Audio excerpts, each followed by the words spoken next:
myself again. But it's the only way you're ever gonna learn. You look back and it's all in the past. I'm dwelling on that. Good evening and welcome to NUFC Matters with me, Steve Wraith. It's Thursday night, which means I'm joined as always by Malcolm MacDonald, aka Supermac, and John Gibson, aka Gibbo. Good evening, lads. Good evening, Steve. Hi, Joe. Hi, boys. Hello, mate. Good to see you, lads. And it was always the bridesmaid, never the bride at the weekend. Malcolm, unfortunately, we got over the final hurdle, but then we were like rabbits in headlights at those penalties. And sad, no cigar at the end of it. We bow out as runners up to Italy, who, got to say, overall were a great team throughout the tournament and probably deserved to win it. It's just heartbreaking that it had to be on penalties, Malcolm. Yeah, absolutely. In all honesty, yes, I thought Italy were by far the best side in the whole of the tournament. But it was very disappointing. There's a thing in football, never score too early. And that's what England did. And having scored that early, that you follow it up, but certainly within the first half with a second, and you get and so that you're not always hanging on to a 1-goal lead. You give yourself a little bit of room, having made it 2-0. England never did that, and so all the time, Italy, they were building the pressure as the game went on, and they are good, really good at doing that. And so inevitably, England were going to concede.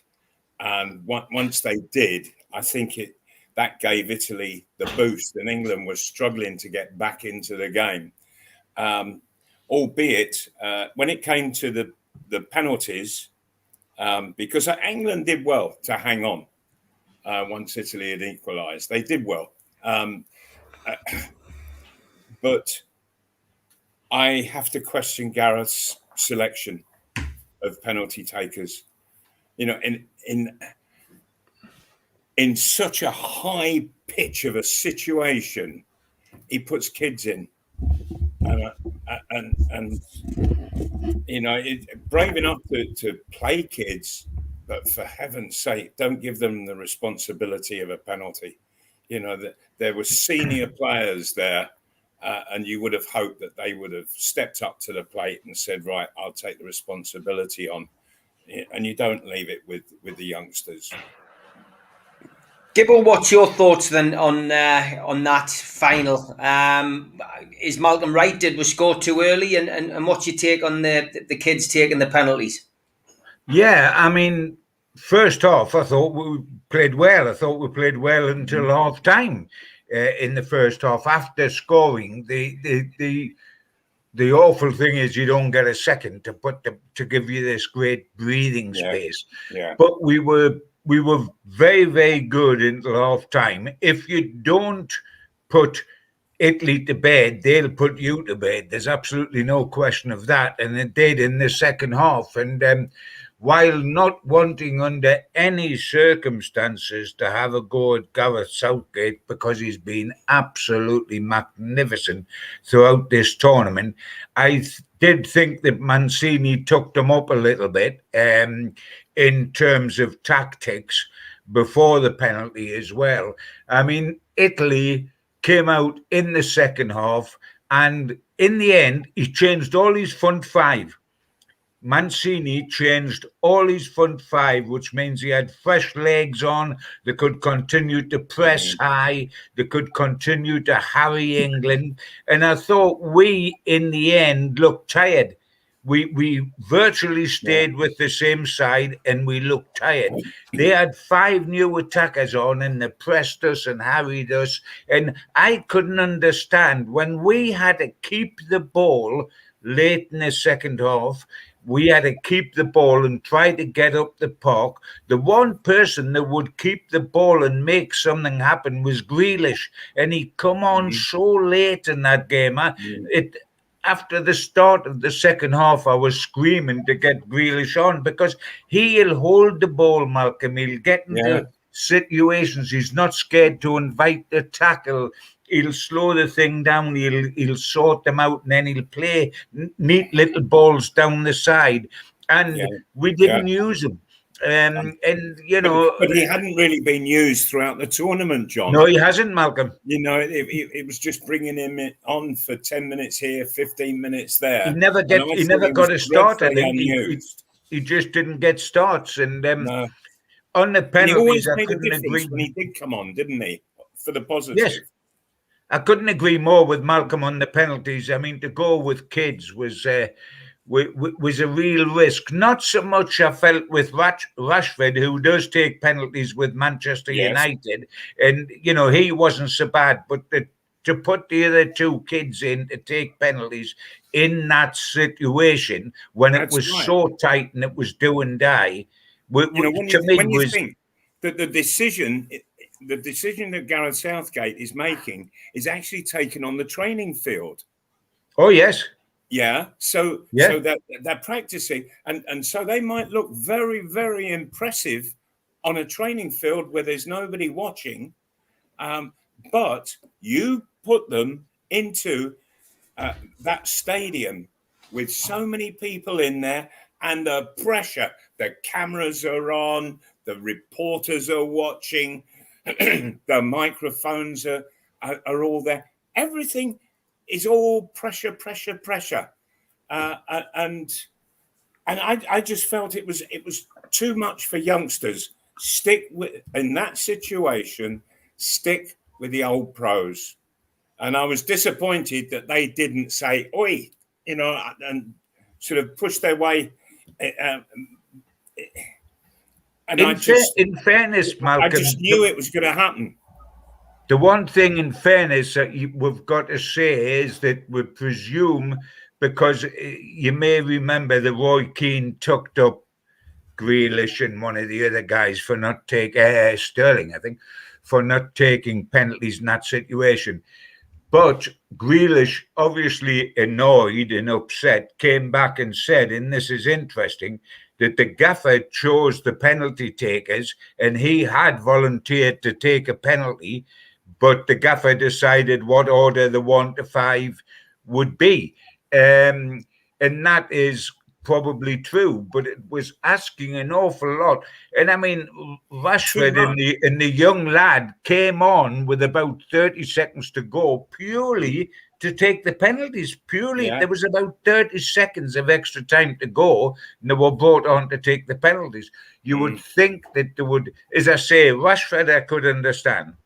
Although I would have tried to bring him on with 10 minutes to go of extra time to give him a feel of the ball and a feel of the... It was virtually his first kick when he was taking a killer penalty, which I thought was awful. But I mean, the one thing, and I think we're all in agreement on it, but it's got to be mentioned, the trolls that had to go at the 3 boys that missed the penalties is one of the biggest disgraces in football, because that is a horrendous thing to do, an unforgivable thing to do, and the need getting a hold of, sorting out, and banished from football and put in the courts.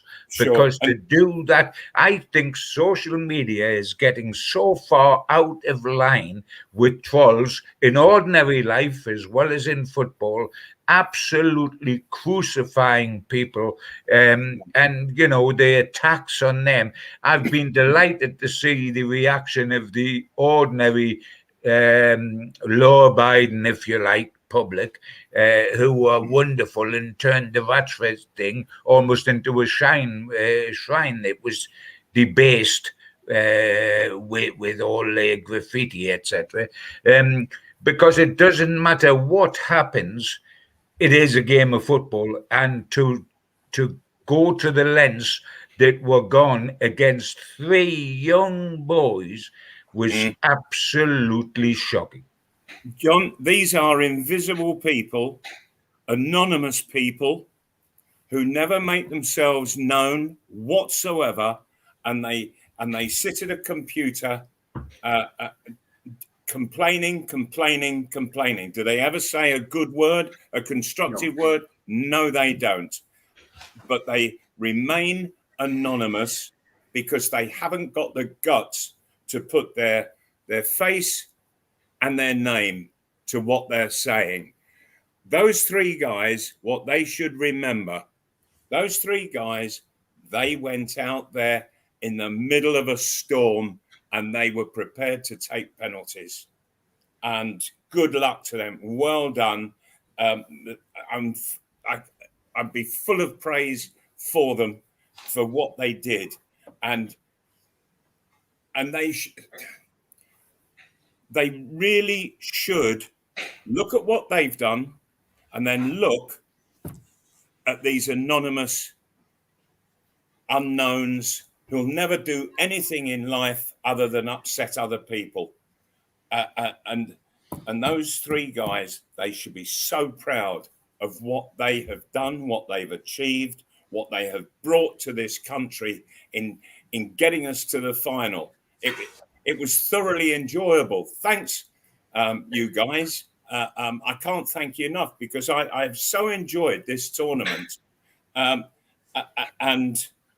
And invisible trolls, who cares? You know what? It's not just, but it's not just that these guys who are getting the criticism in football.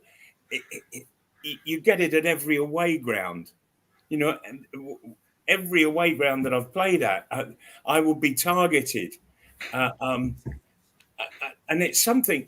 What I think that these guys should really try to broaden their minds and realise that that a lot of this is about jealousy. It's about fear. These guys haven't got fear because they've gone out and they've played against one of the best teams in the world and been brilliant. So, okay, so they missed penalties. So what? They've shown absolute courage. They've shown determination. They've shown a bravery, which they should be proud of. And cowardly trolls, who gives a stuff what they've got to say?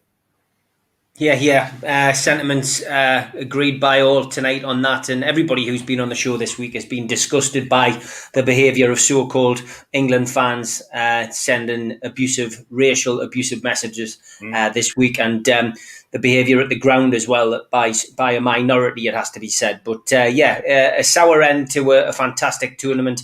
Let's hope they can give us as much joy in Qatar in the World Cup next year. Plenty of questions coming in as always. Before I come to the people who've put questions in the chat, let's just have a quick talk about business at Newcastle. Three things I want to touch on, and I'll come to you first, John.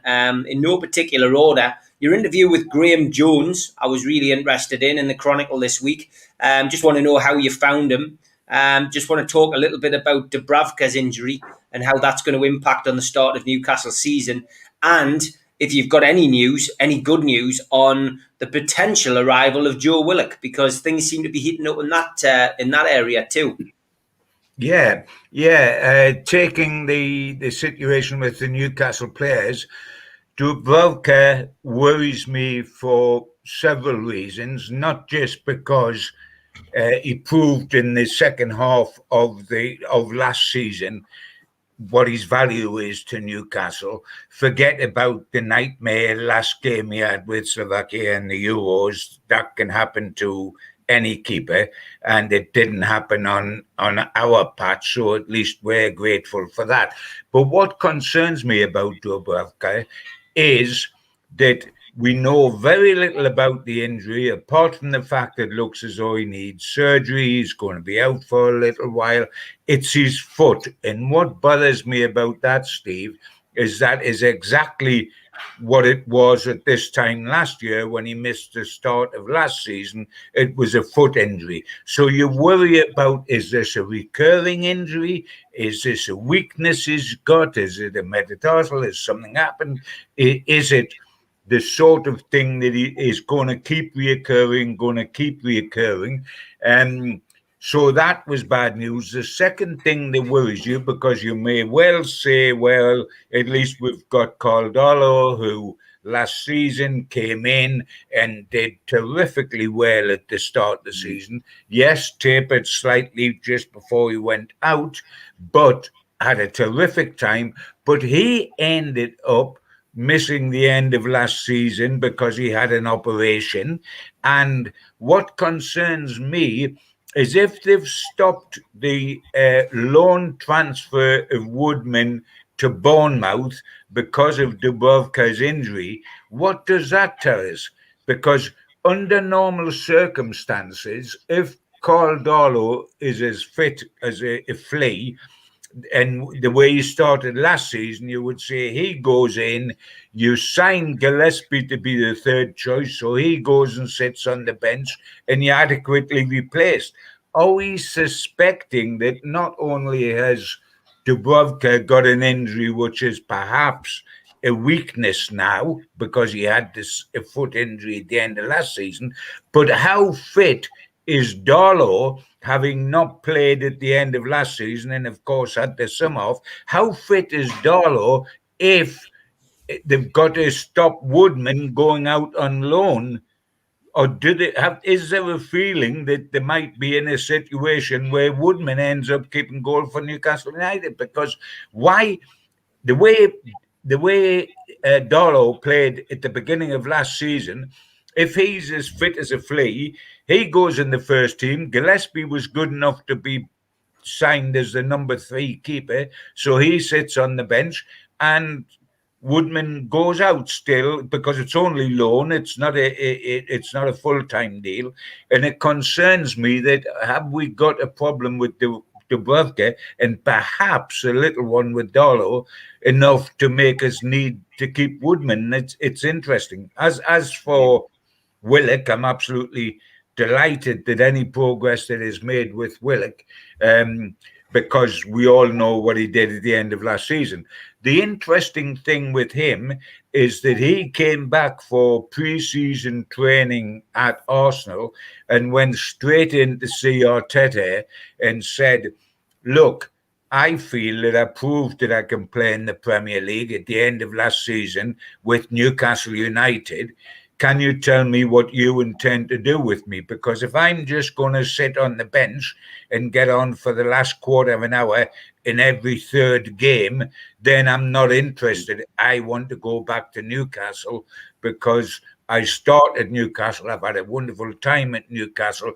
Fans will be back. I would love to play in front of the fans because I didn't do that last season. And he's pushed Arsenal to say, I want a decision, and if I'm only going to be there as cover, I want to go back. Now, I said, if you remember, I've said all along that our only chance of getting Willock is on loan, because at the moment, this guy, Ashley, won't sign Willock full time. I mean, the amount of money available to Bruce, which is boomeranged every time we get a figure, it's a different figure. But now it's going downwards, and it's as little as 10 million. And while we wait to find out what's happening with the takeover, 10 million won't buy a pair of bootlaces these days. That's Division 1 level. Yeah, you're not going. It is. It's not Championship level even. Yeah. You're not going to get Willock for that. So the only chance we have is getting him on loan, perhaps, hopefully, with a condition that we can sign him at the end of the season's loan and get a decent fee agreed. But our only hope's loan. And it's lovely that Willock is that keen to come back to Newcastle. Mm-hmm. And we, obviously, we're pushing behind the scenes very strongly to get him because he was a godsend to us at the end of last season. So that will be nice. As for Graham Jones, I mean, I found it fascinating doing the stuff I did with Graham Jones. He's a lovely, straightforward guy. He comes over not as Mr. Nice Guy in the way that Gareth Southgate does, although Gareth has got a hard streak to him. But Jones is a tough man. He's a tough guy. He's a straight talker. He calls a spade a spade. He's a Geordie out of Gateshead. And what I found very interesting as well was talking to Stan Nixon, who was the coach that got the phone call when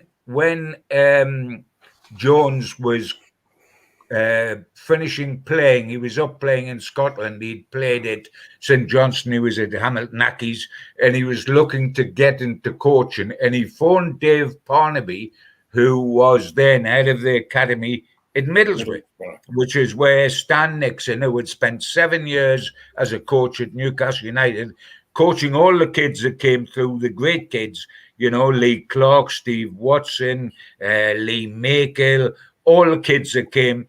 It was Peter Kirkley and Stan Nixon that coached them.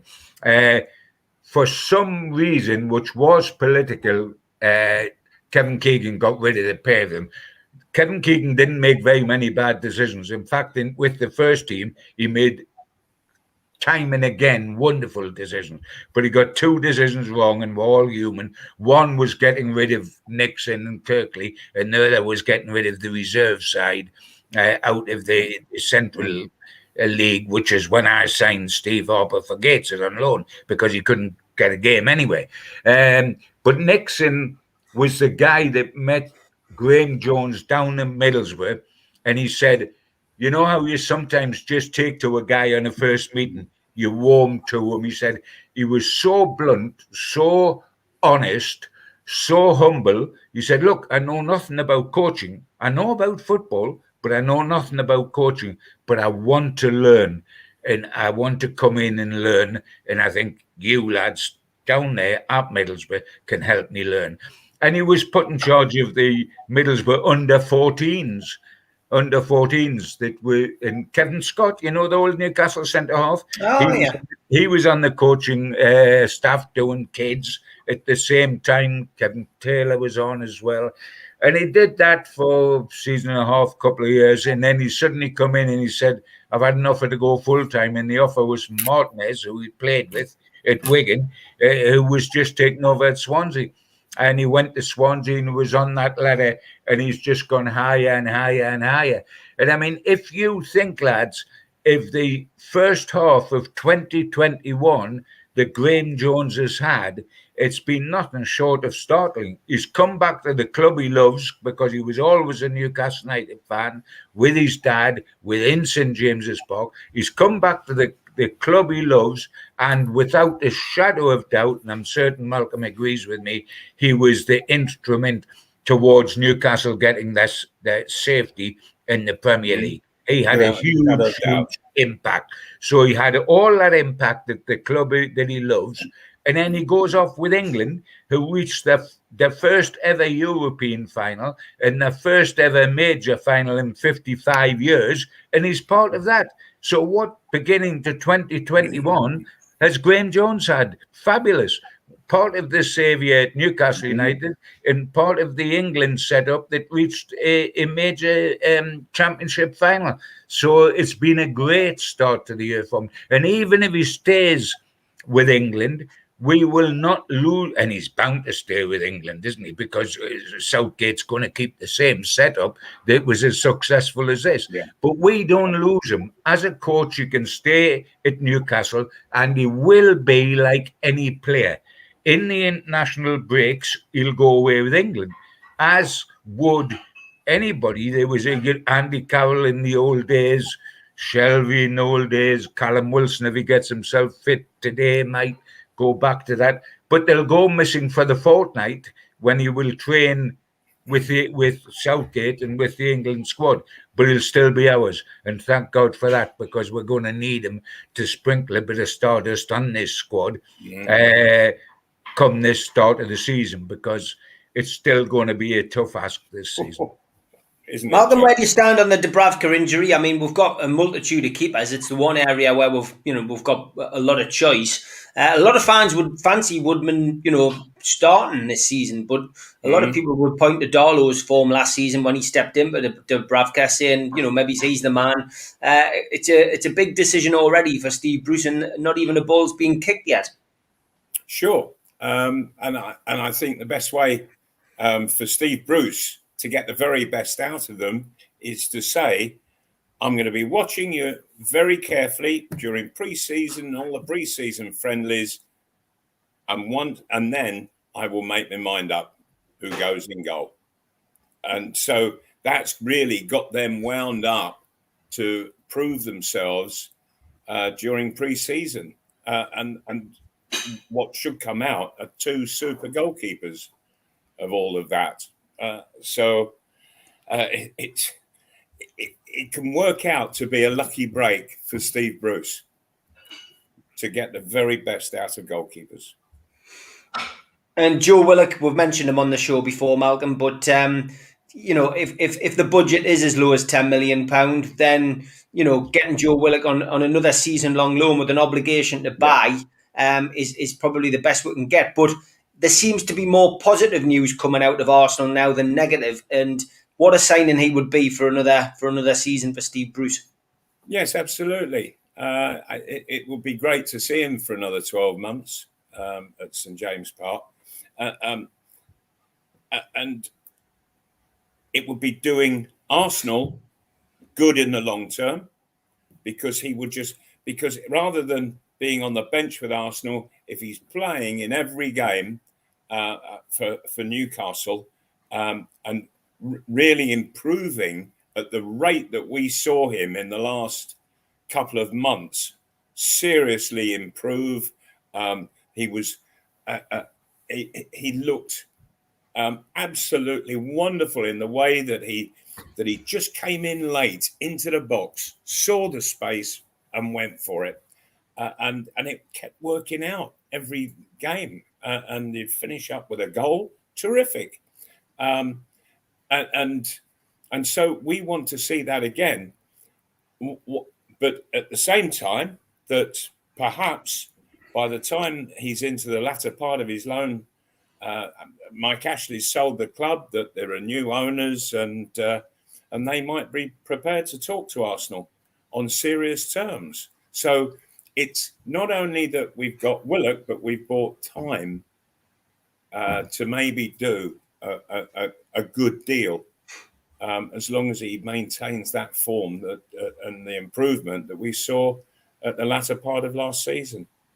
Yeah. Okay, a big shout out to our sponsor, Spider VPN. For all your internet security, Google Spider VPN, and they come up at the top of the Google search list, and they can help protect your passwords and everything on your computer.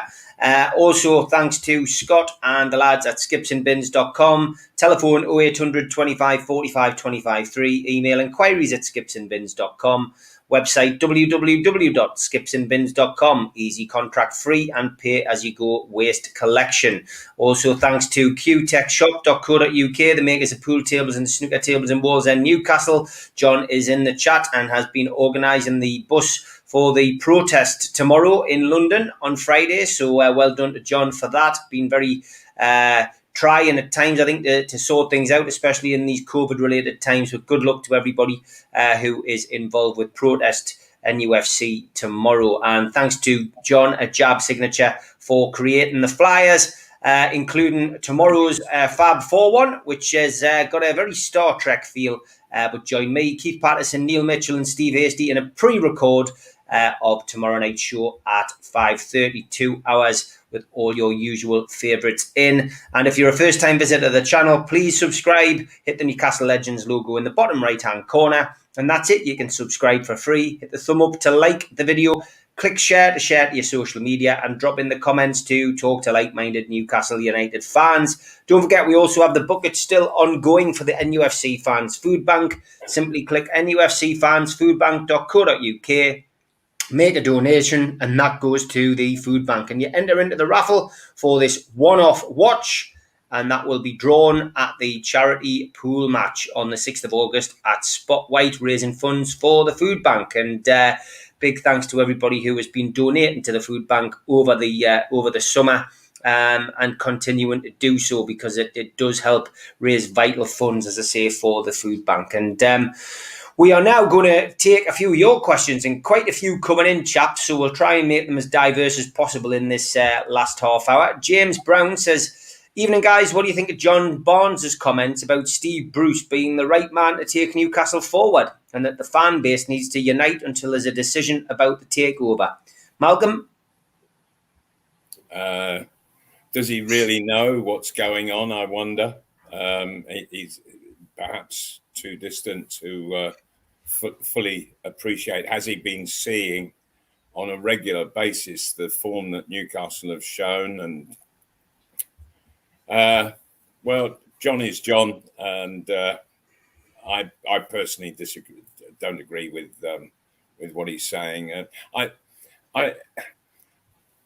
I get, I've had journalists coming on to me and saying, look, can you give us a comment about Arsenal? I said, I don't see them every week. I'll give you a comment about Newcastle. I see Newcastle every game.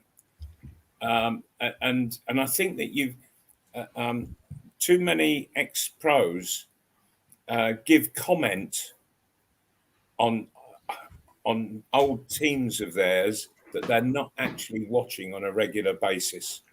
And I've seen a lot of stuff said about Newcastle over the past years, and I just think, oh, come on, keep it to yourself. You're making yourself look stupid. Yeah, John, would you agree with Malcolm's comments on John Barnes? I mean, look, he's got an opinion. He's been asked for an opinion. He's given it, but he doesn't sit and watch Newcastle every week. No, of course he doesn't, and he hasn't got his finger on the pulse on the way the Newcastle United fans think about the situation. And after all, John Barnes' club is Liverpool. Newcastle United fans' club's Newcastle United. They care with a passion. They see what they see. They don't like what they see. Steve Bruce is not going to win over Newcastle United fans in the short term or the long term.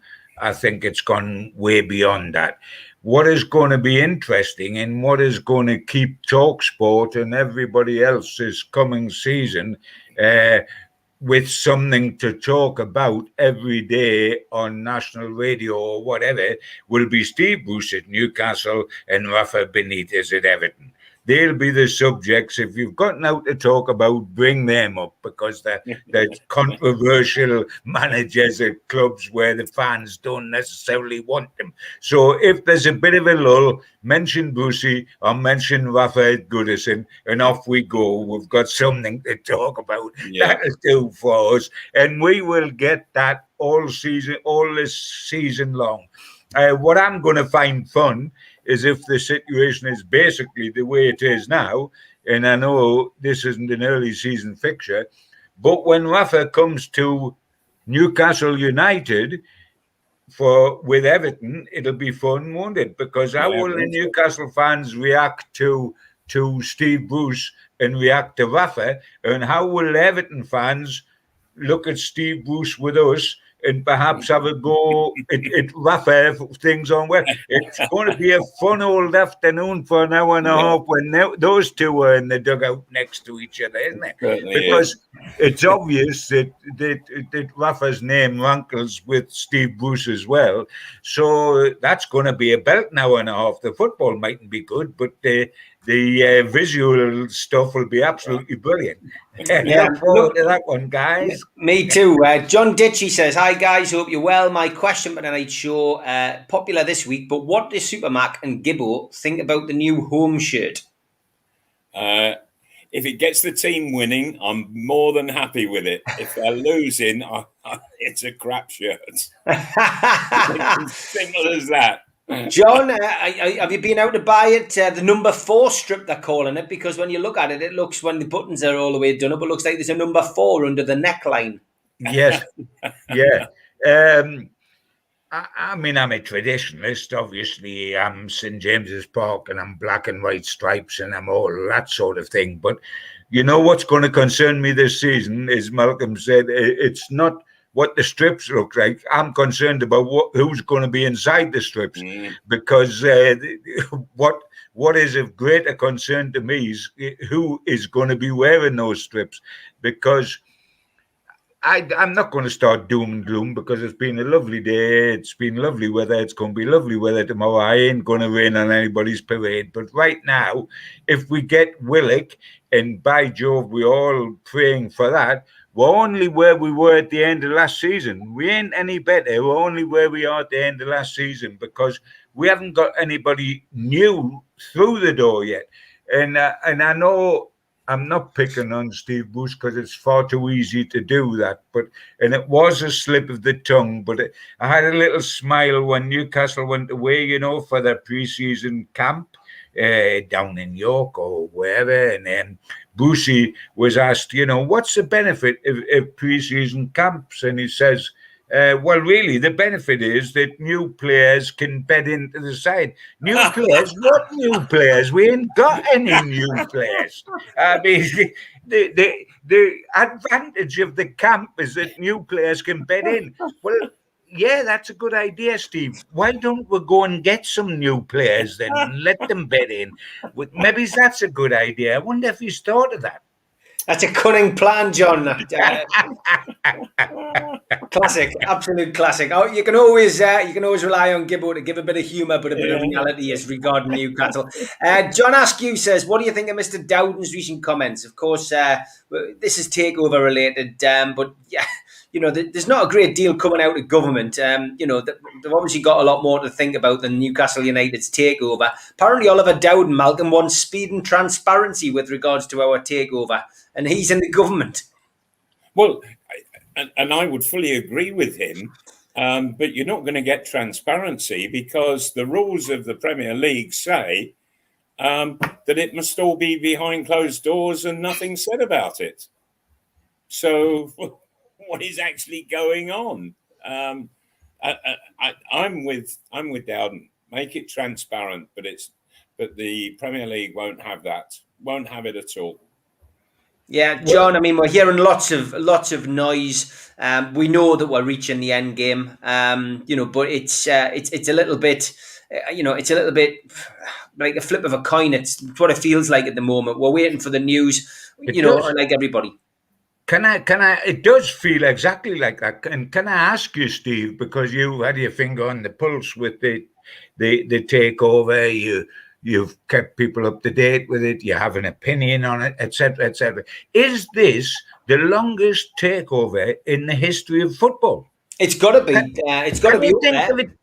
Can you think of a takeover that is, if a top club that's taken longer than this has, and it's been played out in the public eye without absolutely anything being said whatsoever? I think you're right. It's got to be up there for a Guinness Book of Records. I think we'll be waiting for Norris McWhirter to hand over the Red Book and Roy Castle to blow his trumpet, because it feels like that, doesn't it? It really does. But I bet there's a decision on Morrison's quicker than the Newcastle United situation. I know a few ex-employees who got some shares who will be delighted with that. They might be able to buy the club the amount of shares they've got. But the good thing was last week that we had, Mia Dad sent us a message. He let us break it on the show last Friday, of support for the people going down to London on the protest tomorrow. And, I just think Amanda coming out and speaking, at least we know they're there. I think that's one thing it has done, is it's dispelled this myth that, some people were perpetrating, over the last 6 or 7 months, that, because PIF had walked away, Amanda had walked away. Amanda clearly hasn't walked away. Neither has Mia Dad. And if they haven't walked away, then that means PIF are still there. It's as simple as that. So we've just got to hope now that Nick DeMarco does his job and does it to the best of his ability. Let's remember, he's never lost a case as yet. Neither has Fatima. So, from our perspective, it's all legal jargon that not many of us really understand, but all of us hope works in our advantage. And that's all we can say. We all sit and wait We're all going to be getting back to St James's Park, certainly in the month of August. God knows what's going to happen with this COVID pandemic. We could all find ourselves locked out again by September if you read the news and listen to the news and take out of that what you will. But, for August at least, we feel as if we're going to be back at St James's Park watching some kind of football. So that in itself will be good. But let's hope the takeover goes through. Let's take Chris's question. Just before we go to Chris's question, I just get this horrible feeling that that here we are, we're right in the middle of July, still no word, still no indication whatsoever, and the start of the season is not that far away now.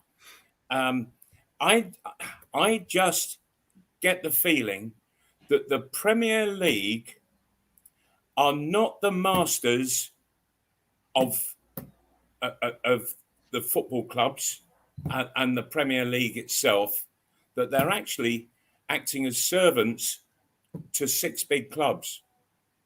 I get this overwhelming feeling that the Premier League, they're keeping it all behind closed doors, but there's actually 6 clubs in the background pulling strings. And it makes me very, very uncomfortable about the whole situation. Really I would agree. I'd agree, Mal. Yeah. And I just don't feel happy nor comfortable about the way it's all going on.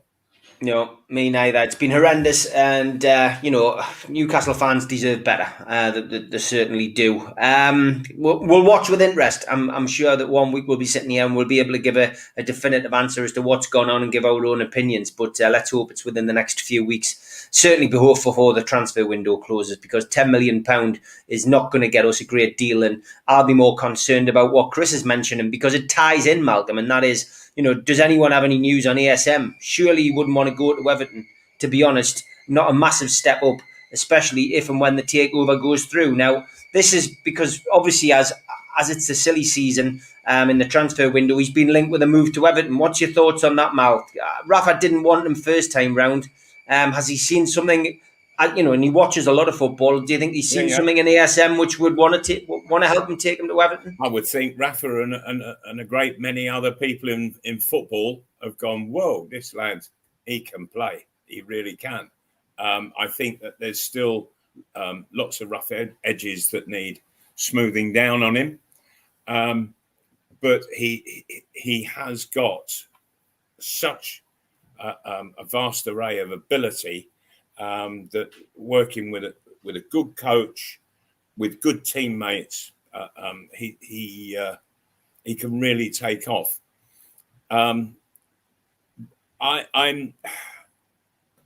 He's just signed a new contract, and I think that Newcastle, I would be very surprised if they're looking to do a deal, because if I were the people looking at buying Newcastle United, I would be getting on the blower saying you don't sell any of your best players. We're looking to do a deal that includes these players, and I think that Mike Ashley, he's not daft. He really isn't. He knows that there is a value to St Maximin. And he'll leave that value in.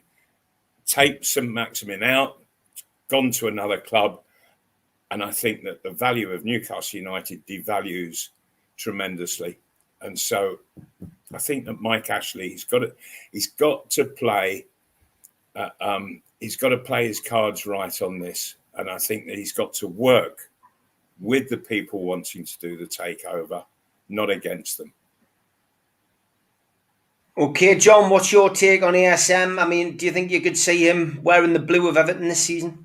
I certainly hope not, and I don't see why he should. I don't think it's a huge step up from Newcastle United. Everton, I mean, if you're going to leave Newcastle United at the moment, you want basically to go for the top six. And you know, Rafa's promise, etc., etc. Ancelotti had that promise. He brought in people like Rodriguez, etc., from Real Madrid.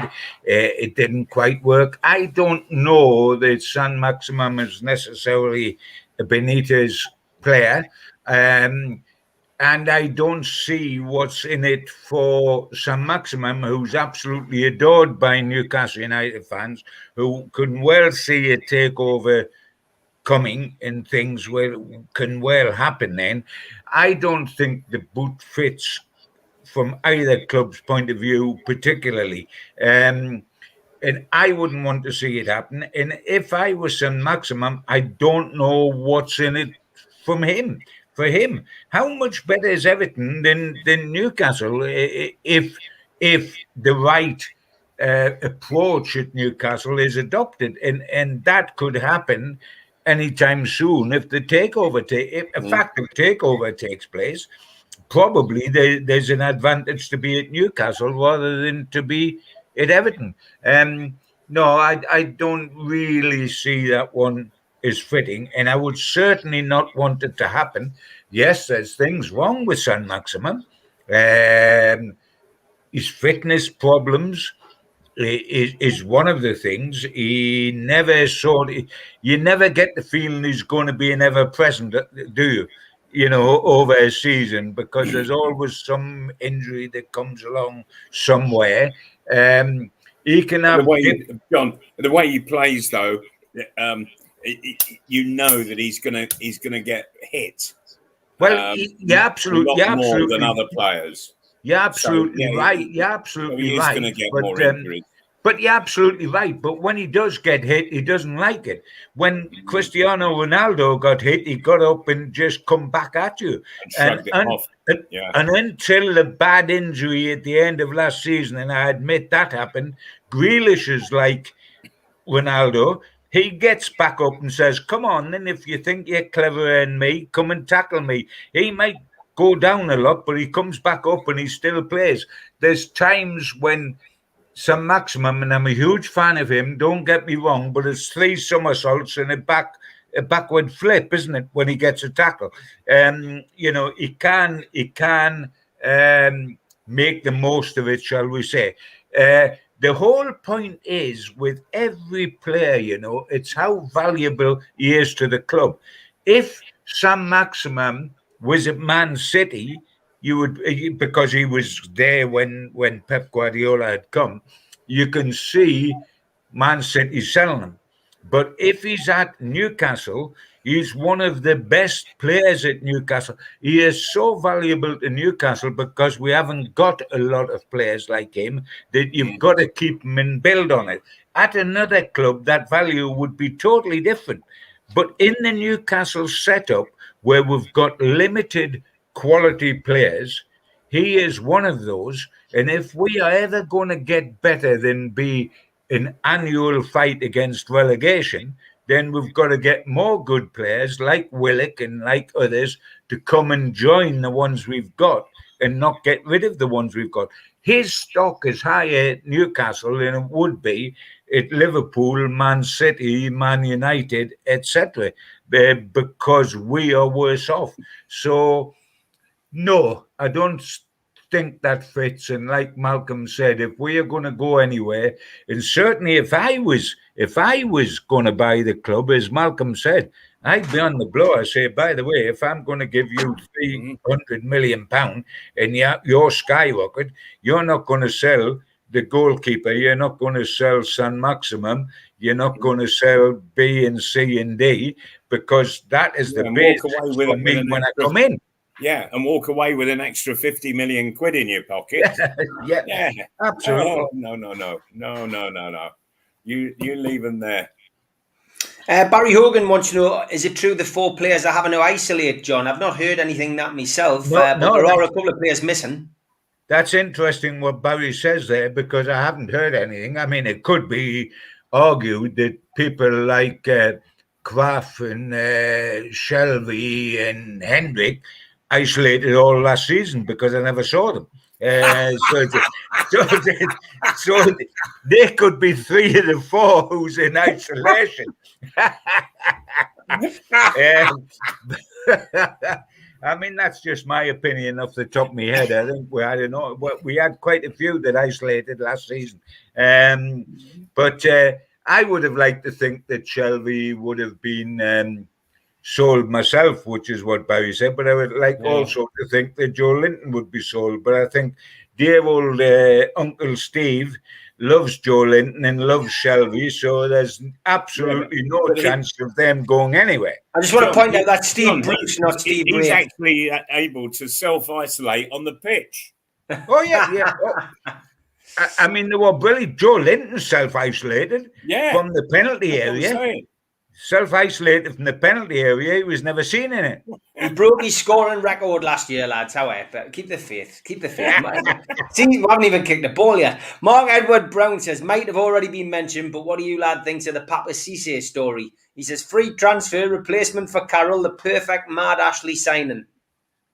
Oh, well, that's what we do with centre forwards, don't we? We get somebody that Ashley thinks was vaguely popular when he was at Newcastle. So if we can sign him again on free, we'll sign him. So, I mean, Ashley, I believe, is at this moment privately trying to sign Alan Shearer and Malcolm MacDonald because they're both on a free transfer. And they were both very popular at Newcastle, and he's a very clever man, football-wise, is Ashley. So I'm certain that's what he's trying to do. Papi Cisse did a good enough job for us when he was here and when he could remember the offside rule.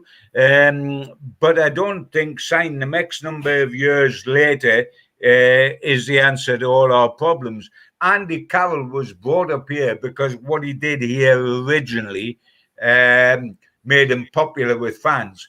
But he was seen as often as a kingfisher is flying up the Tyne in the last 2 years, isn't he? I mean, we didn't see him. I mean, he was evidently there, but we didn't see him. And that is not the sort of signings Newcastle want. But as the man's saying, it's the sort of signings Newcastle get just to bump up the numbers, and they can all fit into this £10 million budget, can't they?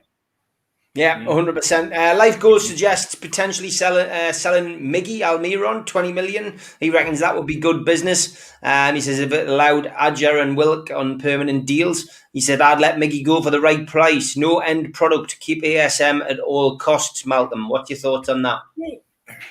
But he came in for 20 million, didn't he?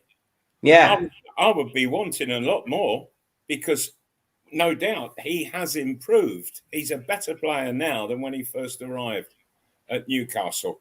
So, and plus the fact that there have been all additional costs and what have you. So if he were to be sold, then I think you've got to be looking at 30, 35 million at least, and maybe more. Good heavens above! Look at the fees that clubs are willing to pay now. Let's not undervalue anybody at Newcastle United, but I still don't think that there is going to be any real business either selling or buying. And I think that they want to get this answer: can the takeover go ahead? And let's go from there. Let the new people make the decisions on who remains, who goes, who comes in. And it would. I think it would be quite rude to start making all those decisions when there's a takeover just round the corner. Yeah, what's your thoughts on that, John? Yeah. First and foremost, you're right. What Malcolm was saying, that you would look for an improvement on the money that you doled out, especially if you're Ashley.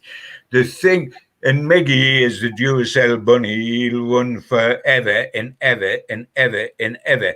But he suffers from exactly the same thing that all the rest of the Newcastle attackers suffer from outside of Callum Wilson, and that is that his goal-scoring record's abysmal, and that would make it difficult to get more than £20 million for Miggy.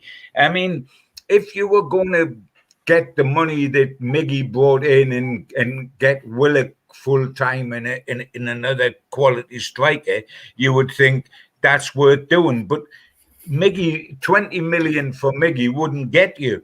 You'd be lucky if you got Willock. You certainly wouldn't get a striker for that. So, you know, it is a difficulty, isn't it? I mean, I remember, if we go way, way back, I remember before Malcolm come to Newcastle, Joe Harvey, just before we won the first cup, we were in danger of being relegated. And it never happened on Joe's watch because he was too good a man manager and too good in the transfer market to allow it to happen. But he sold, if you remember, Steve, and I mean, you weren't around, but you'll know from the record books that he sold Newcastle's top player, top talent at the time, which was Alan Suddick, might have had restrictions, scoring goals, etc., but he sold him and got 3 players in for that money: McNamee, Tommy Robson, and Dave Elliott. And we stayed up as a consequence of that deal.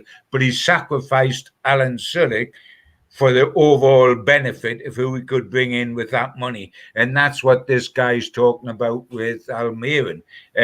Sometimes it's got to be done, but it's got to be done cleverly. If you're going to sacrifice somebody and then with the money bring in Joe Linton and Jeff Hendrick, then you may as well just cut your throat and bleed to death.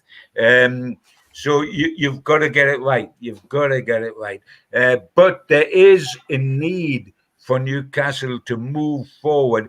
You see, at the moment, guys, I don't know how you feel, but we haven't got Willock back yet. Maybe we will. But at the moment, we are worse off than last season, and we know how difficult last season was. And we know that if we hadn't got Willock and Graham Jones in January, we wouldn't have stayed up. So are we going to face another fight this season?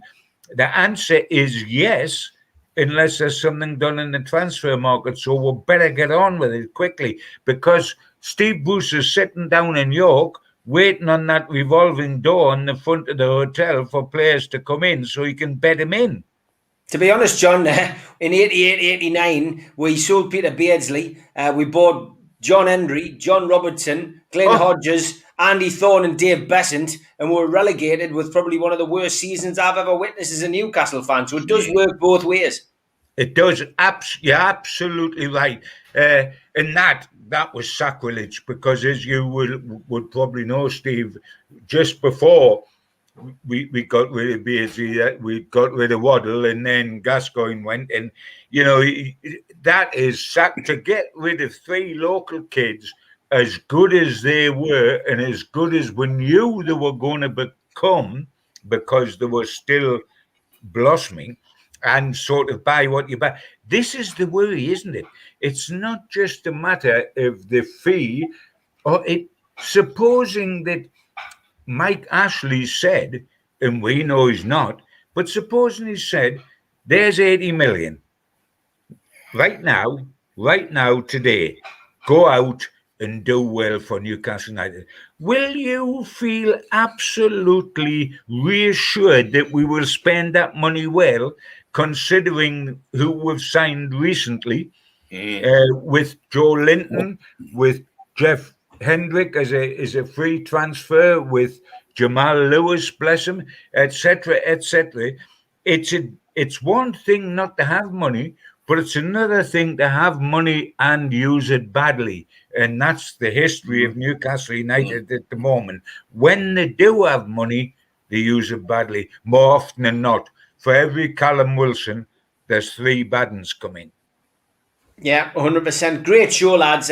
Plenty great chat as well in the chat, and thanks for everybody for their questions. We don't need any predictions this week, lads, other than Newcastle take on York on Saturday. In a pre-season friendly, Steve Watson, of course, manages York. No away fans allowed. I have texted Watto to say that I'm happy to go on the bench for him on Saturday if that gets us in to watch the game, but I don't think that's going to happen. But yeah, it's the first pre-season friendly, lads. I mean, what do you hope to get out of pre-season, Malcolm, other than signings? Well, first of all, you're looking for getting the players absolutely match fit. Yeah. It's a dramatic pause, John. It's a dramatic pause. I think he's gone into isolation. I think he's in that famous isolation at the moment.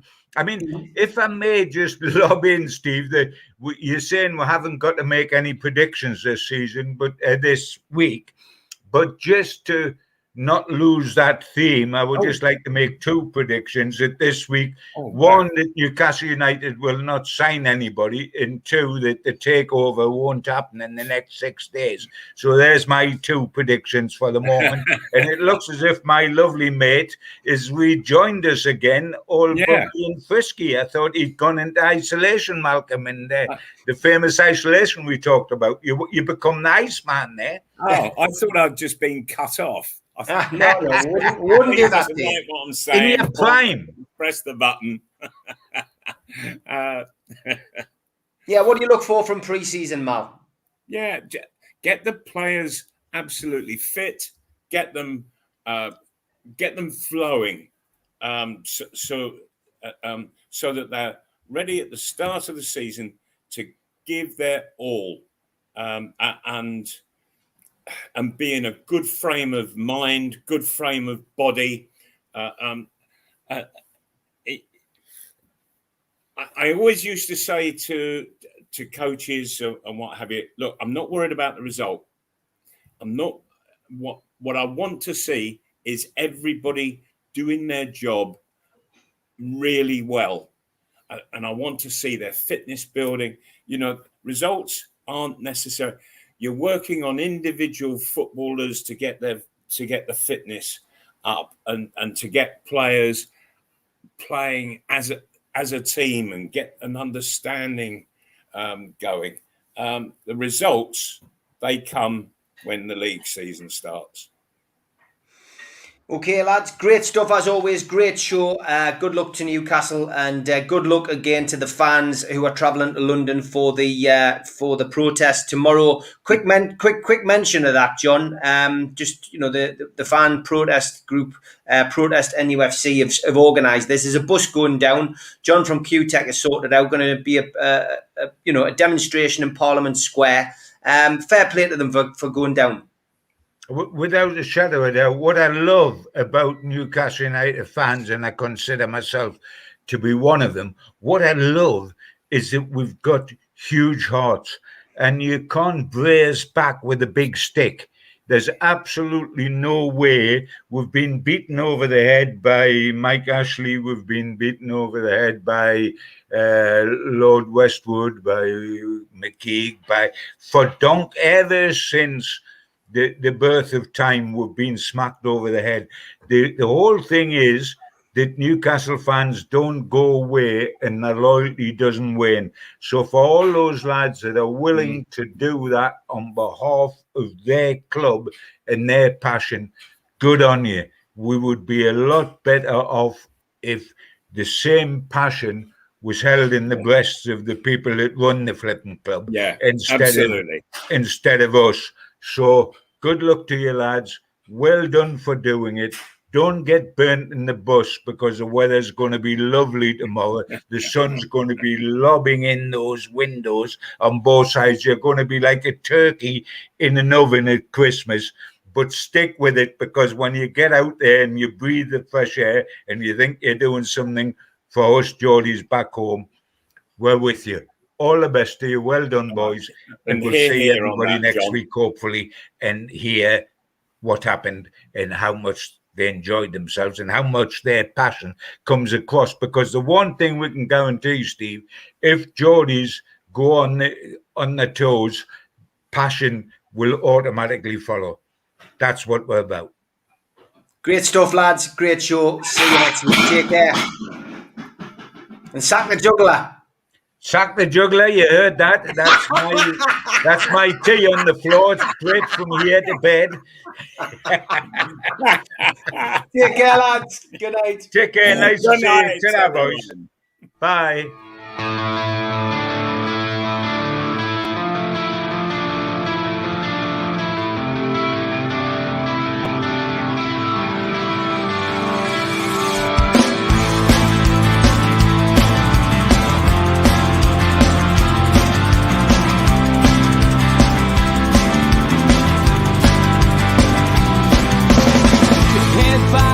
Critics attack. It feels like I've been talking to myself again. But it's the only way you're ever gonna learn. You look back and it's all in the past.